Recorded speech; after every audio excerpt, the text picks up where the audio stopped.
All presidential candidates contesting for the #1 seat in Nigerian politics will be doing their best to convince the citizens of their plans for the nation. On the People's Democratic Party side, the presidential candidate Atiku Abubakar has promised to revive the Nigerian economy if elected in 2023. Just as his counterpart in the All Progressives Congress, APC, Bola Tinubu, has promised to move Nigeria to the right direction, particularly the welfare of the people if elected next year.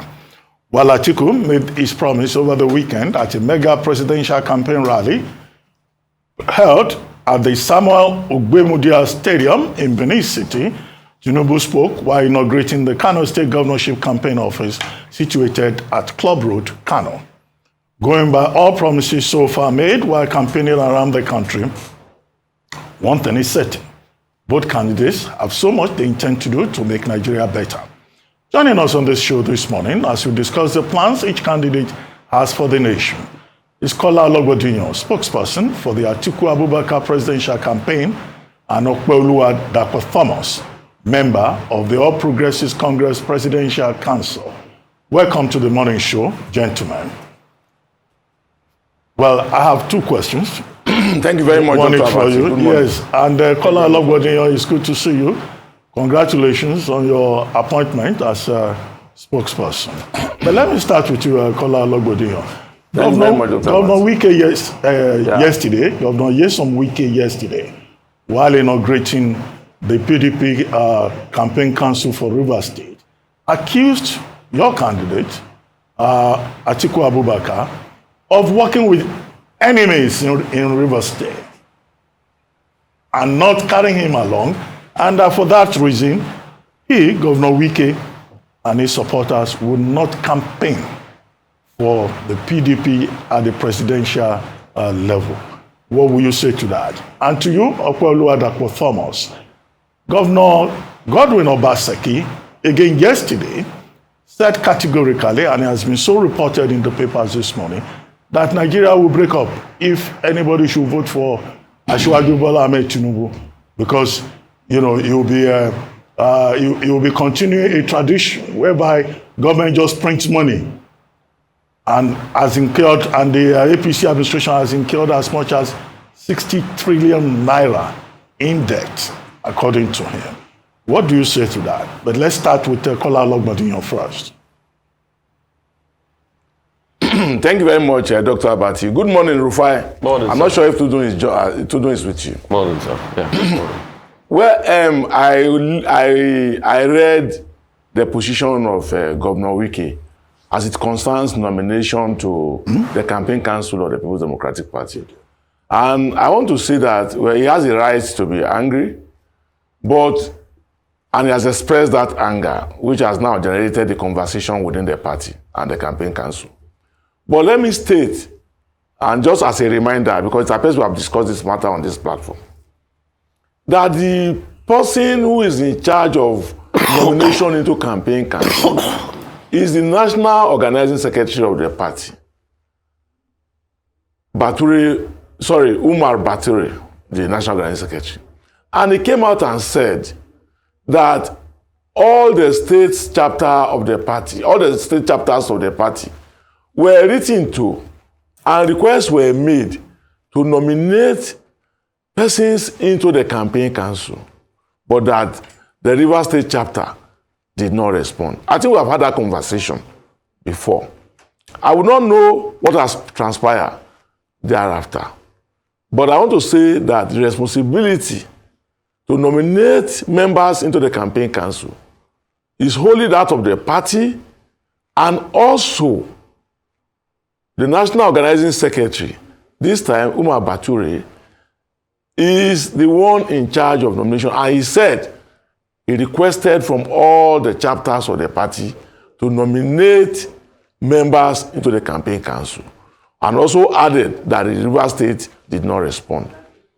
But if Governor Wike's disposition is as it affects the special advisors that the candidate had appointed, or as it affects the spokespersons that the candidate has appointed, well, I want to say that lies within the purview of the candidate to nominate people into as advisors or as spokespersons. But in respect of nomination into the campaign council, it's a wholly party affair, and I believe, like Umar said, that every state was asked to nominate members into the campaign council. Okay, Opeoluwa Dapo Thomas. Governor Obaseki says Nigeria will break up if your candidate becomes president. Oh, well, when I heard what he said yesterday, I think basically he has not accounted for all the elements in that statement. So, for example, our debt level, if you look at it, we're still way below the threshold for debt to GDP. Most of our debt also has been channeled into capital projects that would bring productivity to the country. So people have this platitude of saying debt obviously is a problem for a country, but where's your debt channeled to? If your debt is going to channel economic growth and productivity, then it's fine. To be honest, I mean, look at the United States, about $31 trillion in debt. That's a big national debt. Look at Japan, for example, 225% of their GDP is in debt. So basically, most of these type of things, you have to analyze it and make sure you're making data-driven decisions. Because the truth is, if you are fear-mongering and saying we're just printing, I mean, we're in unprecedented economic times, 2 oil crashes. We have a pandemic that obviously ruined the global economy. You have to support your people. You have to make interventions. I mean, look at the UK, look at the US. How do you think they interceded, or how do you think they intervened into their economies? They had to print out money. They had to borrow money. They had to something we call quantitative, easing. Most of them are going into quantitative tightening now. Even the UK has gone back into bond buying program. So the thing is, you have to intervene. You have to make sure you achieve your macroeconomic objectives. So the printing thing, obviously, he's not looking at the process of or the return on investment on our debt. Now, for example, most of the roads we've built were on sukuk bond. Now, most of these sukuk bonds obviously don't charge interest. So that's healthy. And what my presidential candidate has said is when he comes into power, we're going to find a way to limit our foreign debt obligations. We're not even at default risk anywhere. Check the ratings. We're not at default risk anywhere. So, I mean, the other countries are already into more turmoil. Look at Sri Lanka, look at Argentina. But we're not at that. We don't have that sort of problems. So when we come into power, you see that the foreign debt obligations we're going to have is going to be tied to cash assets that will bring in inflows. So okay. I think the Edo State governor obviously has it's just creating rumors, but at the end of the day, we're okay. I mean, Opeoluwa, I don't know the kind of economist you practice. If you are saying we are not at default risk when we are servicing our debt with 119% debt service ratio rate, 119%. I'm sure you know now that we are borrowing to service our debt. So there's not a problem with borrowing to service your debt. And I'm also sure you know that they had to securitize the ways and means of 20 trillion and spread it out for 40 years so that me and your generations will pay for it. I'm sure you also know that. So I don't know the kind of economists you're trying to say. Well, leading up to 2015 elections, APC made 62 promises. And you have failed on all of them. And I will read some of them out to you. You can start defending them one by one. 62 promises. You said you were going to ban government officials going abroad for medical treatment. You said that in 2015. The president and your even presidential candidate goes abroad so many times for medical treatment. There are so many. Introduction of national gender policy and offer of 35% appointment to women. Have you done that? No. Creation of 3 million jobs per year. How many jobs have you created? 2 years ago, 33% unemployment rate. You want to react to some of these things before I give you the next one. And for Mr. Ologbodiyan, I'll come to you and say that a lot of people say to, what is the PDP offering? That your administration prevailed over a very big numerous corruption scandals in this country. That even as of today, they are still taking most of Diezani's properties back that they just took yesterday. So is it the same corruption that the PDP gave us? Mammoth corruption as perpetrated by people like Diezani. Is that what the PDP want to come back with this time around? I'll allow Mr. Opeoluwa Dapo Thomas to talk first, then Mr. Ologbodiyan, I'll come to you. All right, so I want to clear the air of what I said earlier. I was saying that we're not at default risk on our foreign debt. So basically, yes, I understand our debt servicing, ratio is an issue. But at the end of the day, you need to also take into context we're unprecedented economic times. You can't have a pandemic, you can't have two oil price crashes, and you expect, obviously, government to meet its macroeconomic objectives, which obviously leads me to the next point, which you've talked about, not being able to fulfill some of our promises. We had a black swan event in the pandemic. Most of us have never seen such a scale of disease before in our lives. It actually locked down the world for over a year. So we're looking at it from 2019, 2020, even some parts of 2021. Travel was restricted. That will obviously affect. There's no country. Were made in 2015, 4 years before the pandemic. 2015. No, when you made the promises. 4 years before the pandemic. What were you doing for 4 years before the pandemic? Why are you blaming pandemic now for your problems? The government. Let me land. When we came into government, you remember, Okonjo-Iweala said it, not me. She said we were about to enter a recession. So we were entering a recession. The PDP government brought us into a recession. So technically, we picked up a recession. So when we entered that, there was also an oil price crash in 2016. So you have to account for these things. You can't even look at it as a business level. As a business, you want to scale. You've made your projections. But black swan events happen. Most of the things we're looking at are revenue. For example, oil.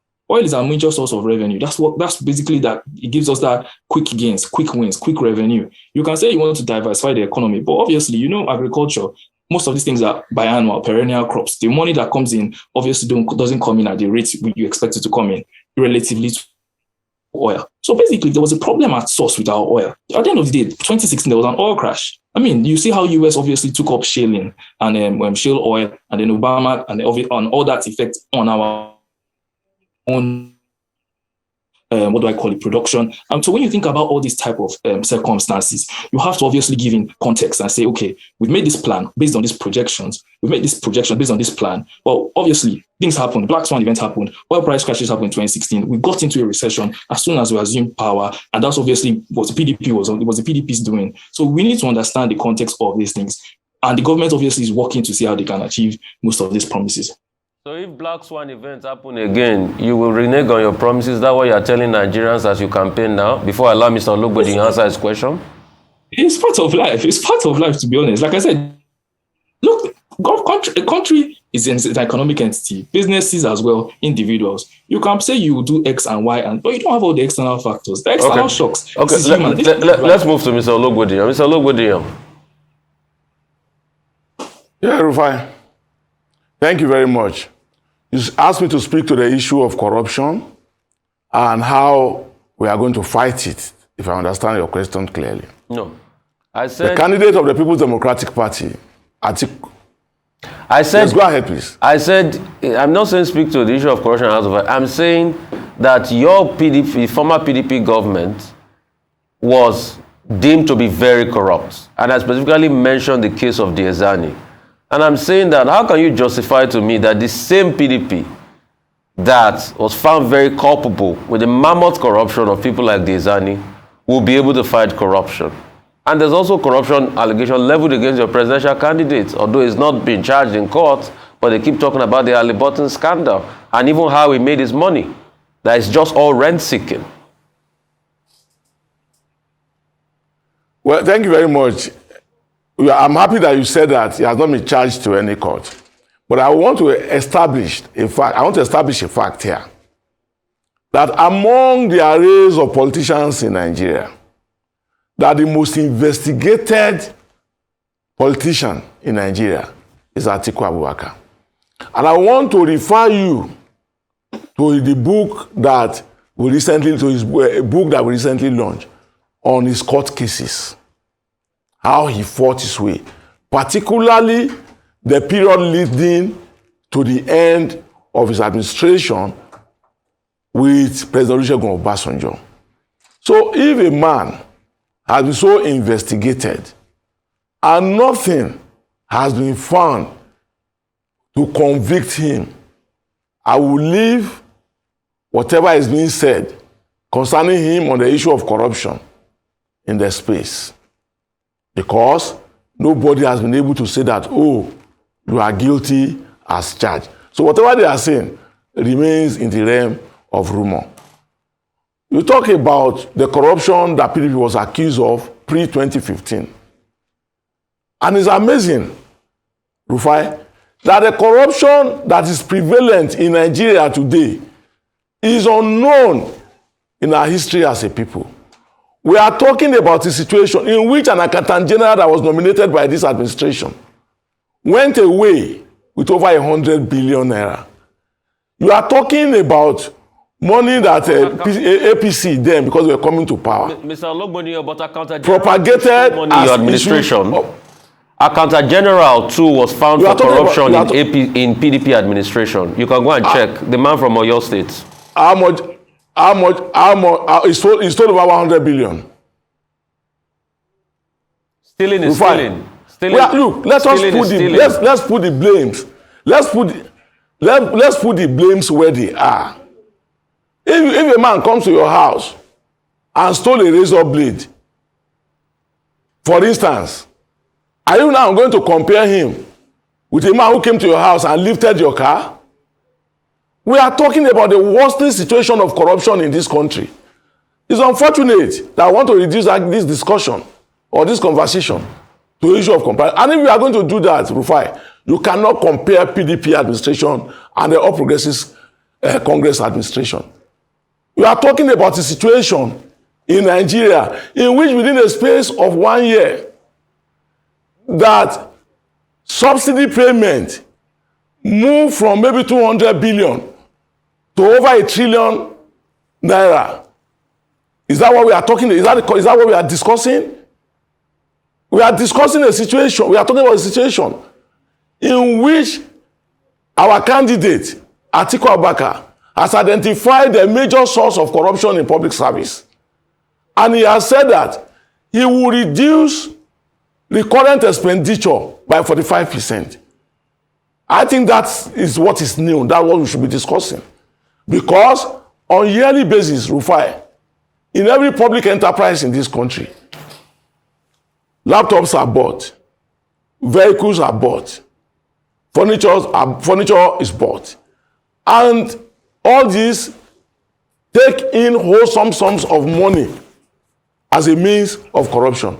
And our candidate said, look, we will not continue like this when we get into office. We will bring down the cost of governance.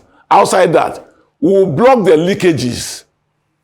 And we are talking about a personality who has been through this before, who was elected a vice president of the Federal Republic of Nigeria, and who functioned in that office, and who knows the Rubicon, who knows the way, who knows everything about governance at the national level. So I want to assure you, Rufai, and through you assure Nigerians, that when sworn into office on May 29, 2023, that Atiku Abubakar has stood out to say that it will bring down corruption in our national life. He has even gone to the extent of saying that, look, when we catch you on purposes of corruption, or malfeasance bordering on corruption, we will call you back and say, please, can you just bring back the fund? And he also referred to that experience under the administration of Obasanjo's presidency. And some people who stole money then, they brought them back and said, look, this is the report, this is what we have about you. Can you please bring back this money? I cannot remember exactly the sum he said was recovered in that administration. But certainly, monies were recovered. Rufai, if you look at the political space as we are speaking in Nigeria today, the only candidate who has an understanding of the issues, the only candidate who is speaking to them, and who is bringing forth realistic positioning on these issues is Atiku Abubakar, the Waziri Adamawa. Thank you very much. Okay, Opeoluwa, Dr. Thomas, let me come to you if you are still with us. On this program, on many occasions, we've asked for the APC manifesto. Now, finally, that manifesto has been launched, and it has attracted some criticism. PDP spokesperson, Aredile Momodu, said, look, it's a copy and paste manifesto. And that the best that has been done there is to borrow, the ideas of Bashorun MK Abiola, Hope 93, to now repackage it and call it Renewed Hope 2023. Can you take us through the highlights, of that renewed hope manifesto, and then respond to the criticism that there's nothing original in the document as put forward by the spokesperson of the PDP, Are Dele Momodu. All right. Thank you very much. So basically, our document obviously shows the intentions, the views, and the motives of what our presidential candidate wants to do. It's obviously the multifaceted document that looks at all the sectors of the economy, from agriculture to oil and gas, to education, to digital economy, to youth empowerment programs, to women inclusion, and obviously other infrastructural sectors. So now, if you look at that document, we've come up with different innovative plans, different innovations, different new schemes, different policies. There's a Farm Nigeria project, there's an irrigation project, there's going to be PPP. In terms of education, we're looking at running a pilot scheme project to be able to finance and fund education. We're looking at launching a special education fund that obviously will have public participation. We're looking at a critical infrastructure plan to see how we can protect our infrastructure. On security, we're looking at getting a SWAT modeled security team called ABAT, the Anti-Terrorist Battalion. So these are innovative things that are inside the projects. I mean, we've talked about blockchain, we talked about digital economy. So obviously, the $1 million question is when the PDP spokesperson said the document wasn't original. We look at it, okay, he bring out facts. Was there any empirical data to prove what he said? He didn't outline that, okay, we've picked out this from the 93 manifesto. We're seeing the same thing here. He just said a lot of things. He just talked about the title. We took the title, but he didn't bring out any sector. He didn't say, oh, Abiola actually wanted to do blockchain and digital economy. Why are you guys doing blockchain? This is the plagiarism. In life, you have to make empirical decisions. You have to be objective. You have to bring data and facts. You have to prove it out. Bring it out there and say, these are the sectors. So if you bring out 3-4 sectors, you take it out from the 93 manifesto, you take out you juxtapose it with our own, take about 4 sectors and say, look, this is copy and paste. Then you obviously have a point. But basically, we read all he said. Nothing. There is nothing. He didn't highlight one single sector where we copied and pasted. All he talked about was the title. And the title is not even the same. It's not the same. So basically, I think it's just ludicrous that he's actually saying that document is copy and paste, when basically that document talks about different innovative projects, different innovative policies. How can we do the industrial policy to be able to improve our, revenue? How are we going to go to aggressive revenue mobilization? How are we going to trim down wastage? How are we going to stop spending money on government itself? Basically, putting a cap on elected officials. How are we going to stop building a construction of government buildings that does not bring any return on investment? How are we going to go on consolidated capital spending? Do you get? So these are new different things, different approaches, goals and solutions. How to harness our oil and gas sector? How to help in the food deregulation? How to work on the presidential, the PIA, the Petroleum Industrial Act, and put it into law and implement on it so that investors can come in. New innovative things. These are things that obviously the international community will be pleased and say, okay, this party actually is serious. We've seen an 80-page document that highlights how they want to fix every sector, how they're going to help with women inclusion. For example, look at the plate in the youth area. We're going to bring corporate Nigeria back. Look at what they're saying in the youth area. We're going to bring a biannual state of the youth survey, getting feedback from the youth on our performance. This is what you call it. This is what you call feedback. This is what happens in corporate organizations. We're going to run Nigeria in a way that will help businesses, help people, and obviously employment. So this is a different document from what other okay, let me go to Kola Ologbodiyan. Kola Ologbodiyan, what do you say about the manifesto of the APC that is generating some controversy? Thank you very much, Dr. Abati. There's a saying in Yoruba that I don't know whether it's only my own part of Yoruba. You know I'm from Oke side. So I don't know whether it's only my own part of Yoruba. That inyo to ma yuni ojulatin mo. That's the pounded yam that will fill your tummy. Will fill your tummy. When you see it in the plate, you will know. Look, I hope not the kind of pounded yam and things fall apart. Anyway, don't worry. Don't worry. It has to make you laugh. The presidential candidate of the APC, pre-2015, mounted a rostrum and told Nigerians that what we need is a retired general.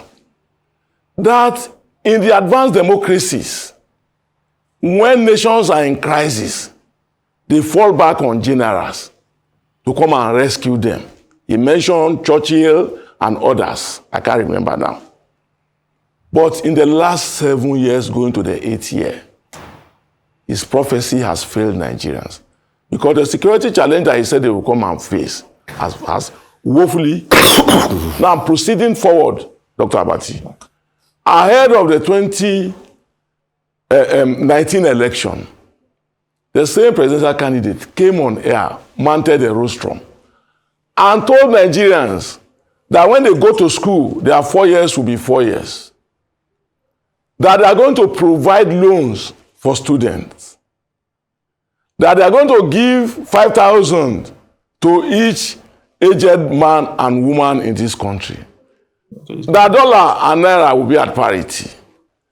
Down the lane, Dr. Abati, going to the 8th year, none of this has been witnessed. None of this has been done in this country. So how can that same man, a man that you see in person, who came and met you and said that I will do this, I will do that, I will do this, I will do that, and for 8 years, in fact, before I proceed, Dr. Abati, since I have known Asiwaju Bola Ahmed Tinubu in politics, one of the lofty dreams that he has always held, apart from his ambition, is restructuring and true federalism. How will you believe that the same Asiwaju will go to Kaduna and dodge questions on restructuring, on devolution of power, on state police? That tells you where they want to take Nigerians to again. But having said that, Dr. Abati, a man who came to you in person, physically, and told you that he would do this and he would do that, and 8 years down the lane, he failed. Is it now when you go and write in a paper and bring a document to you to go and read? Is that what he will actualize?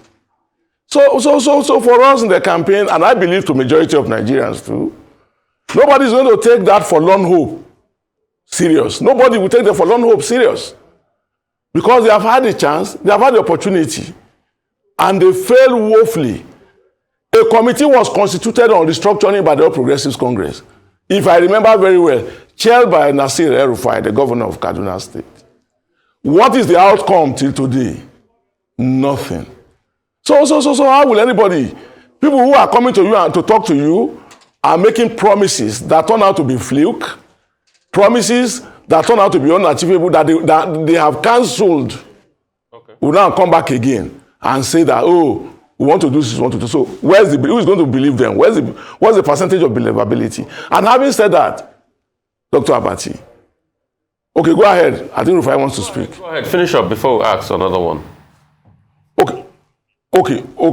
So, having said that, since Asiwaju Bola Tinubu knows Nigeria so well, and he has the solutions to all the problems as documented in the Forlorn Hope, why has he not put these solutions in the last 8 years?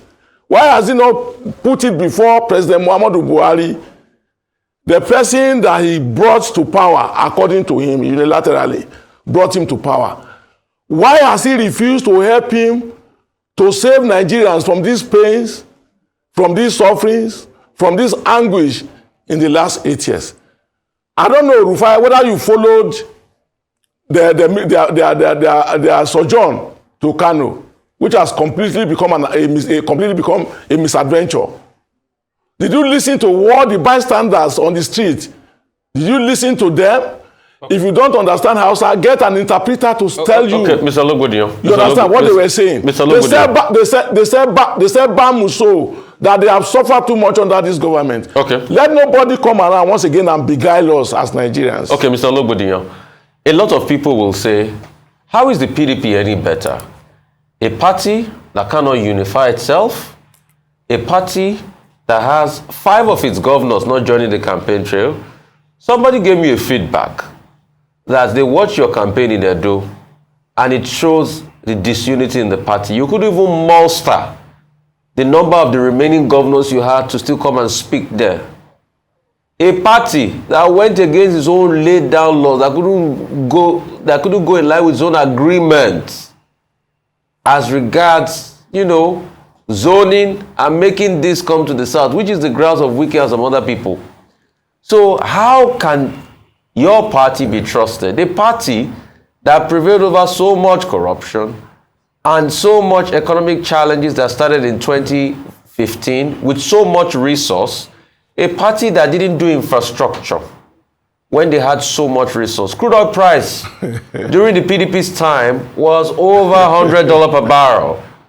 We couldn't see that in infrastructure. We couldn't see that in anything. So how are you any better? That's my question for you. My question for Dapo Thomas. No, you answered that. Let me just say the question for Dapo Thomas.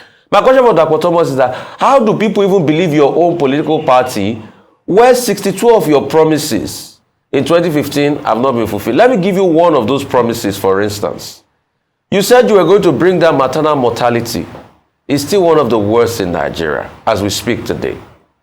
You said you were going to create 3 million jobs. In fact, more Nigerians have lost jobs under your administration. And that's why today we've not seen the data record of unemployment, because some people are saying the last time they printed it 2 years ago is over 33%. Some people are saying it's over 50%. More Nigerians have jackpot under the APC, and you said you were going to create job. How can people trust you? Mr. Ologbodiyan, you start first, and the APC man will start second. We'll talk to him on his path. Thank you very much, Rufai. If you were able to see me, you could see that I was laughing throughout your questions. And I was laughing because you say that PDP administration between 1999 and 2015 didn't build infrastructure. That's strange to me. Because I have challenged APC members, and I'm throwing the challenge again now, that they should give me, before I used to say 1, but now I will increase it to 3. They should give me 3 infrastructural developments in our country today since 1999 till date.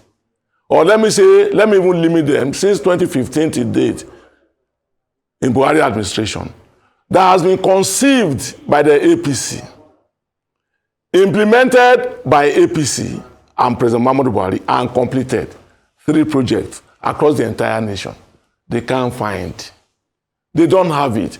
Rufai, let me tell you something. All this infrastructure that you are hearing, it is either they were conceived by the PDP administration or President Goodluck Jonathan, Yar'Adua and Jonathan, President Obasanjo, Yar'Adua and Jonathan, or they had been built to a finishing point, and all that they could do, like they did in the international airport in Abuja here, is to go and put flowers and ribbon and say that, oh, we achieve it, we want to cut it.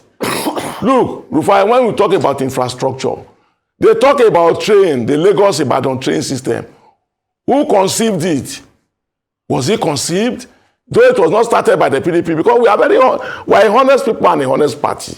We will speak to the truth always. It was conceived by the PDP. Just name it that wasn't conceived under People's Democratic Party administration. So on infrastructure, let's leave it. Life between 1999 and 2015 was far, far better than the situation in which Nigerians are begging for just anything, as we witness in our country today. Teachers were buying cars. Teachers were building houses. I'm not being despicable by using teachers as example, but I know it as a fact that because of the system of economy that was run under the People's Democratic Party, life was maximally better. Festus Keyamo will come on there and say, why are they talking about pricing of food? That they should not talk about it. Why are we not going to talk about it? We don't have anything to say, because first and foremost, you must feed to live. So if the cost of food becomes unbearable, why are we not going to speak to it?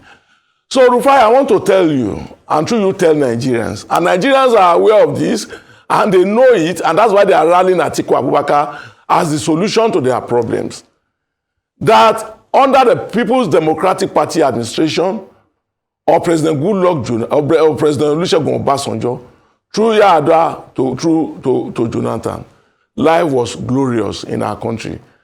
And I heard that man, I can't remember his name now, that APC man, talking about recession, Dapo Thomas, talking about recession, and I can't stop laughing. The same person he's referring to, the former Minister of Finance, Okonjo-Iweala, incubated us against recession in the history of Nigeria. You see, I don't know where they are coming from when they are talking. There was a global recession that never affected us. I cannot remember the year. But nobody can deny that fact. It was when they came in that they led us into recession. Because they didn't just know what to do with the economy. They didn't just know jack. They didn't prepare for governance. And so for anybody to come here and say that, oh, it was PDP that led them into recession. It was PDP in government. Mr. Dapo Thomas, the time to speak. Did you not take over the reign of did you not take over the reign of administration? Okay, Mr. Dapo Thomas, please, it's your time to speak, sir. All right. So the first thing on the promises you're talking about, like I said earlier, and I'll still reiterate it, there's been unprecedented economic turmoil. Look at it. The amount of money that the US has printed in the last 5 years is higher than what they printed in the last decade. So you think about that means you have to support your economy. And obviously, and I'm bringing down to the small entity called the human being. I procure a car. I want to run Uber. And I said, okay, I'm going to use this money generated from Uber to feed my family. When a global lockdown happens, where movement is restricted, I've gone to take a debt. I've gone to take a loan to buy that car. I have interest to pay. I can't do that. I can't feed my family. My family will understand. So these things are there. Like I said, it's not doing of the government. These are external shocks, and these things are priced. For example, right now we're having supply. Look at inflation in US. Look at inflation in UK as well. We're having supply chain dislocations. We're having energy price issues. The impasse between Russia and Ukraine is not our fault. It's not our doing. And we take a lot of wheat from these countries. So people need to understand the context of things. We didn't come in to say we want to make life difficult for Nigerians. We actually want to make life better for Nigerians, but we've just been harmed by external shocks. If the PDP did what they were meant to do in terms of building, diversifying the economy, we won't be relying on oil. So basically, the oil crashes and all that won't have affected us, but it had to. It's not our fault. They had 16 years above us. So we had to come in, working with difficult tools, seeing how we can restructure the country. I mean, he was speaking about infrastructure. What have we done? What have we done? We've set up an infrastructural corporation. But at the end of the day, they left a lot of half-done projects. The Lagos-Ibadan Expressway, they couldn't finish. The second Niger Bridge, they couldn't finish. All we could see was a mapping. They couldn't do anything about it. It would be fiscal negligence to abandon these projects because we want to score cheap political points and build new projects. No, we had to finish that. Also, they need to understand that when we came in, there was a lot of debts that we made, that we met, and we had to repay contractors. They didn't pay their contractors. And obviously, all prices dwindled. So we have to put the house in order. Government is a continuum. I'm not going to say, okay, PDP Nigeria. Nigeria is Nigeria. There's no PDP Nigeria, APC Nigeria. We have to take we were just unfortunate to take over from them. So when you look at all those things from that context is everything. Look at the data. We were not in a prime position. It's not that we had, the amount of money generated. I mean, look at the amount of money made from oil in PDP's time and our time. It's not the same thing. But we were able to do more and finish some of these projects. And these projects obviously has helped the cost of goods and services. We helped in reducing them, helped in reducing travel time. We're looking at commercial. There's inflation. You said it will help. These projects have helped the cost of goods and services. I'm like, what Nigeria are you living in? There's inflation. Inflation is about 20.2%. So basically, it's not increased the cost of goods and services. No, I'm talking about there are certain roads, obviously, that are now pliable that help in reducing cost of goods and services. There were roads. If you look at our achievements in the Ministry of Works, check out the documents. There were roads that before to ply it was about 1,200 naira. Now, because obviously the roads are good now, A lot of drivers charge 900, but that's the contextual thing. Now, but the inflation is still 20.2%. Inflation, yes, the inflation is high. The inflation is high, but like I said, food inflation. Go around the world. There's food inflation. Yes, fine. Go around the world. We've not been able to achieve food sufficiency, but that's why we've put a lot of financing into agriculture. That's why we've done that. We've done that to the Uncle Boras program. A lot of financial intervention has gone there. But you are an agricultural person. You know that agriculture obviously takes time for you to yield benefits. Obviously, you need to also account for population. Okay, now population will drive me to the next point. You need to account for population. Our population has been growing at a certain level that obviously it's not sustainable.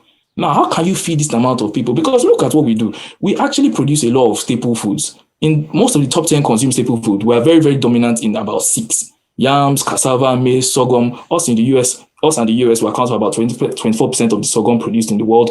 We do a lot of agriculture, but for you to yield the dividends of agriculture, it takes time. It takes process. We have to actually finish the work. So, Mr. Okay, Dapo Thomas. Let me land. Go ahead. Where do Nigerians spend on food? And that's why our presidential candidate is saying that when it comes in, we're going to phase out subsidy in a way that is going to go into the things that affect our socio-economic needs. We're going to channel it in agricultural subsidies. We're going to help we're going to put that money in things that will reduce our costs, because we spend about maybe 60-something% of, depending on where you get your data from, on food. So if we can tackle the core components of just food inflation, and obviously hope the world gets in a better place where we are not affected by supply chain dislocation, then we'll have a better Nigeria. Okay, Kola Ologbodiyan, let me come to you quickly. The candidate of the APC says he will devote his time and energy 100% to governing Nigeria if he wins, and that he will not be a political tourist like your own candidate who only shows up every election cycle and spends the rest of the time in Dubai. What do you say to that? And when your candidate says that we're going to hold the APC accountable, is that a vague threat that if the PDP were to come to power, there will be a probe of the APC administration? Dr. Abati, I think that allegation, or whatever we can call it, from Asiwaju Bola Tinubu is like a man who lives in a glass house throwing stones. Nigerians know who can be held between Atiku Abubakar and Asiwaju Bola Tinubu. And because of my background as a political reporter, I know the relationship between the two men. And I don't expect them to play dirty ahead of the 2023 election. I say this because it will be more severe on one side than the other. And certainly, it will not be on the side of the candidate of the People's Democratic Party, Atiku Abubakar, Waziri Adamawa. So, and if you look at the campaign of Atiku, we have been avoiding situations of engaging in scam messaging against the candidate of the All Progressives Congress, Asiwaju Bola Ahmed Tinubu. We have been consistent on issues. But it doesn't mean that Yiyo Ekun biti Ojoni. It doesn't follow. And I hope Dr. Abati, who is an expert in language, will help me interpret this one. However, it's emphatic and you interpret your own proverb yourself to say that because you are an expert in language. So for us in the article campaign, our principal, the candidate of the People's Democratic Party, has consistently reminded us that when they go low, we should go high. But you know, there are some lows that Asiwaju is going that will not stay on the high point. I just want to leave that. I can't remember what your second question was. No, your candidate said that the APC will be held down to its record of performance. Is that a vague threat that if the PDP were to win, there will be a probe of the APC administration? Dr. Abati, the way the political space is looking as I speak with you now, you know, for us in the article campaign, we don't hang in Lagos and speak about Nigeria. No, we are moving around. We have gone to 5 out of 6 geopolitical zones. We have interfaced with Nigerians. We can gauge their feelings. Before Asiwaju went to Kano, we already knew that he would find nobody, because the people of Kano are saying that Bamuso, that they have suffered too much, because we are interrelating with the people. As the name of our party connotes, the People's Democratic Party. But having said that, how are we going to sit down and watch the situation that I described in the first subsidy? Whereas President Muhammadu Buhari, as General Muhammadu Buhari, pre-2015, said that fuel subsidy is a scam.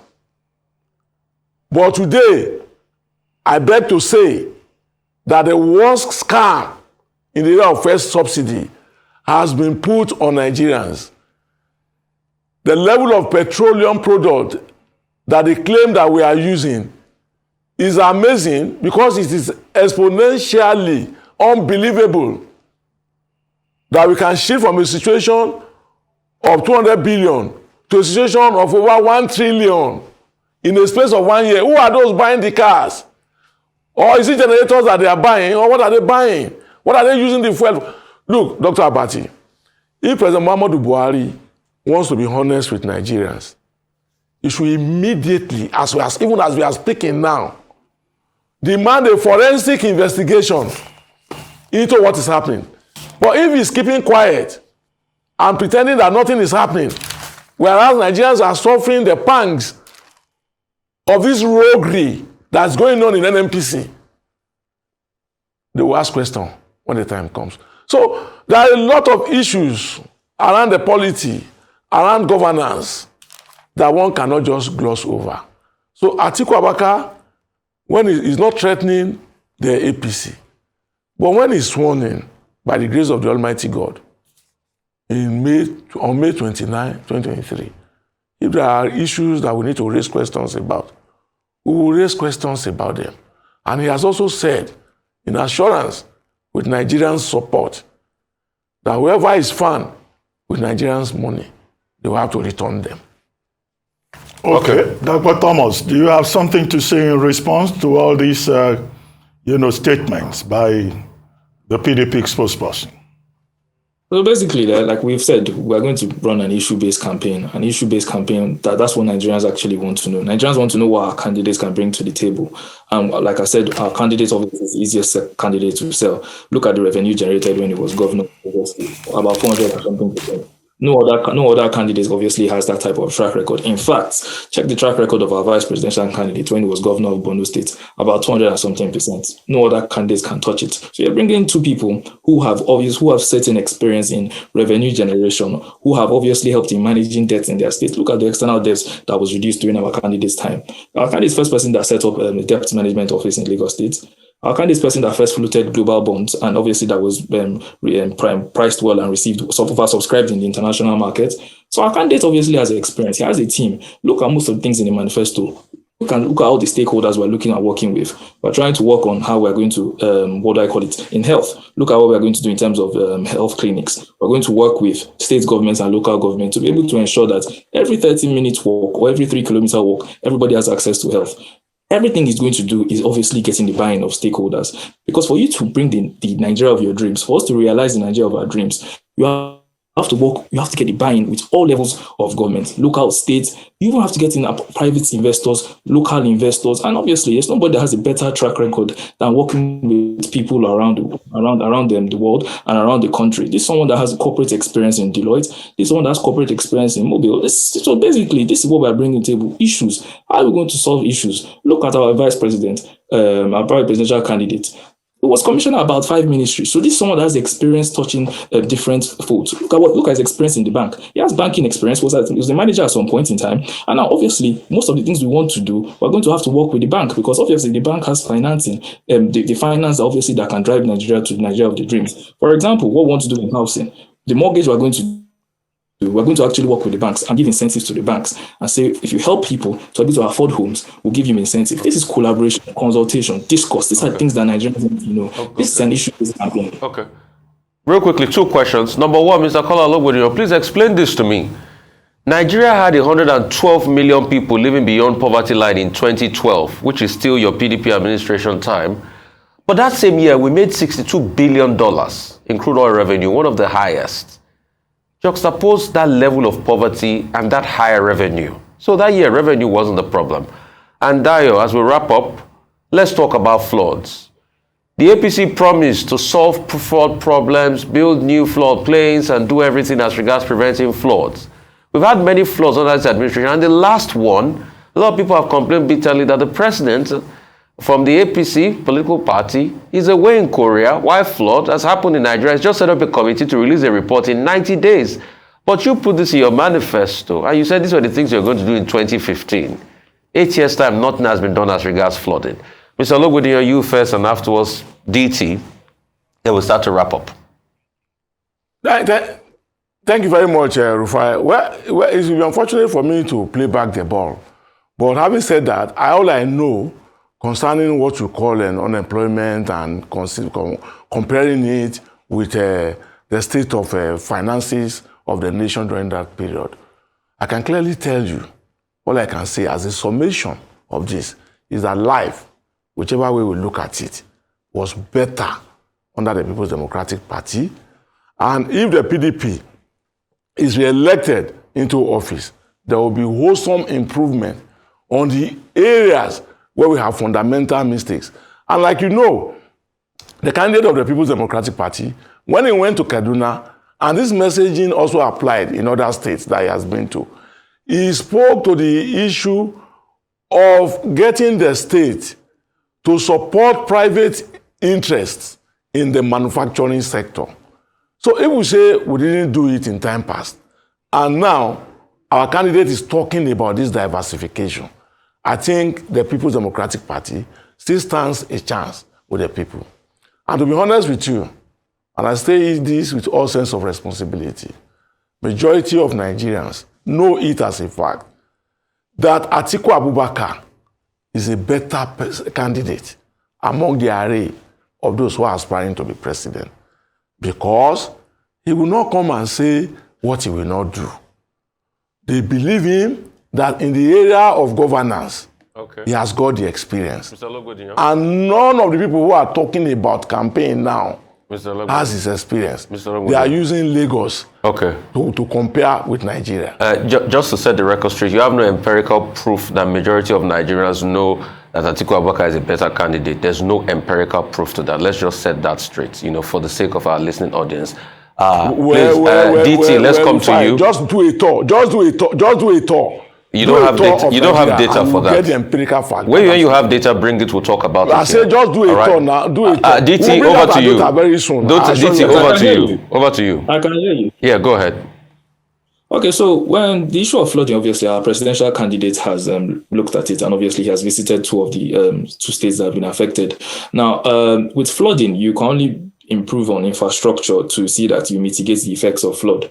So this type of flooding, obviously, it's a natural, it's a combination of a natural cause and obviously bilateral relations that we can fix, obviously. And that's why in our manifesto, we talk about foreign policy, how we're going to use that to mitigate some of these issues. So, but like I said, it's an infrastructural thing. And that's why I said, look at the antecedents. In Lagos, there were a lot of drainage systems in place. There was a lot of improvement in environment so that this flooding will not affect us. Now, one of the things we want to do with agriculture is to see how we expand our arable land cultivated from 35% to 65%. Once we've done that, we'll be able to channel some of this water through the irrigation plan we want to do. We want to find a way to channel some of this this excess rainfall, because these things are natural events. I was speaking about natural events throughout today, but this is a natural event where the rainfall that's come obviously is unusual, and so we have to find a way to mitigate it through obviously building infrastructure, and it's also assessed in our critical infrastructure plan that's in our manifesto. So I think Nigerians obviously just need to trust faith in our candidate. They need to put their faith in him and understand that